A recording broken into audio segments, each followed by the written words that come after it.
Lequel? Je m'écrie, reprenant espoir. Il suffit de presser ce putain d'interrupteur. Soupire-t-il. Ça semble pourtant évident. J'entends un déclic. Puis la lumière se fait, éclairant brillamment le lieu où je me trouve.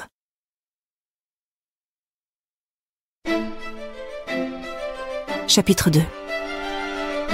Mon seuil de tolérance. Grace. Ébloui par la soudaine clarté, je cligne des yeux comme une taupe émergeant de sa galerie. Lorsque je peux enfin garder les paupières ouvertes, je constate que je me trouve dans une pièce immense. Un loft dont la surface équivaut à vue de nez à la moitié d'un terrain de foot. Le mur situé devant moi est couvert d'étagères du sol au plafond. Le rayonnage le plus haut est encombré de bougies de toutes les tailles et de toutes les formes. Je suis de nouveau saisie d'angoisse, mais un regard circulaire suffit à me rassurer. Pas d'hôtel en vue, pas de bocaux remplis de sang, pas de grimoire consignant des sorts destinés à hâter mon trépas. C'est déjà ça. Par expérience, je peux affirmer qu'il existe un nombre limité d'occasions où un être humain peut supporter d'être la cible d'un sacrifice humain. Pour ce qui me concerne, je crois avoir largement atteint mon seuil de tolérance. +1. Non, vraiment, je vois rien d'effrayant autour de moi.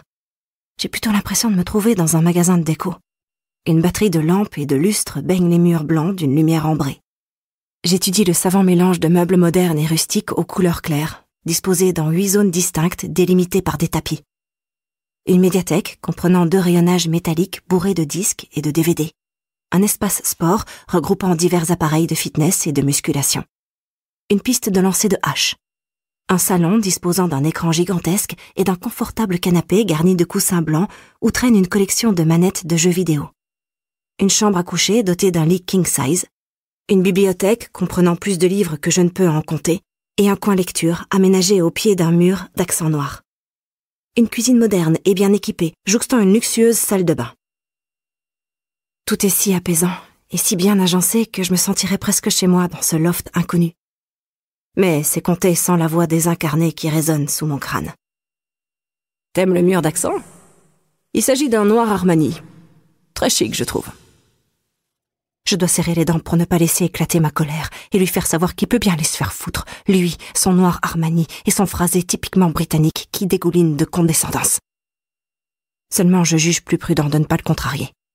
Je dois avant tout prendre mes marques dans ce nouvel environnement et tâcher de percer à jour ses motivations. Pourquoi me faire subir ça?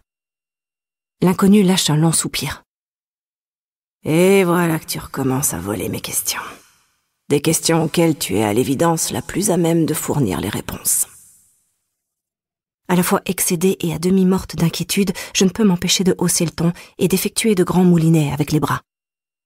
Je vous ai dit que j'étais pour rien dans tout ça. Je sais même pas où nous nous trouvons.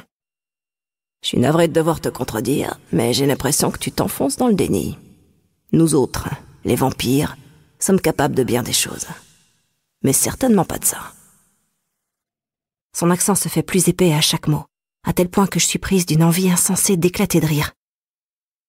Eh bien, moi non plus. Et d'ailleurs... Je m'interromps. Les mots qu'il vient de prononcer viennent tout juste de prendre sens dans mon esprit. Vous êtes un vampire? Étant donné que je suis à peu près certain de ne pas être un loup-garou, que je ne crache pas de feu et que je n'ai pas de baguette magique, je te laisse tirer toutes les conclusions. Et comment le pourrais-je? Je sais même pas à quoi vous ressemblez. Où vous trouvez-vous? Et qui êtes-vous, enfin? Comme c'était à prévoir, ma question reste sans réponse. Mais avant que je ne puisse reprendre la parole, j'entends un discret froissement de tissu dans mon dos. Je me retourne, le cœur battant et les poings prêts à frapper. Et me retrouve face à un garçon de haute taille et d'une beauté renversante. Coiffé d'une banane remise au goût du jour, il porte une chemise de soie noire ajustée et un pantalon à plis soigneusement repassé.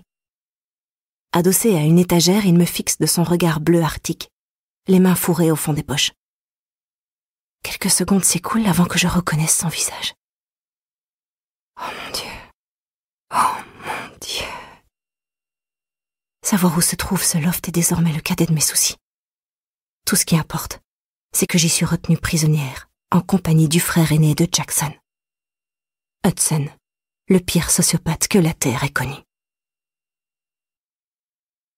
Chapitre 3.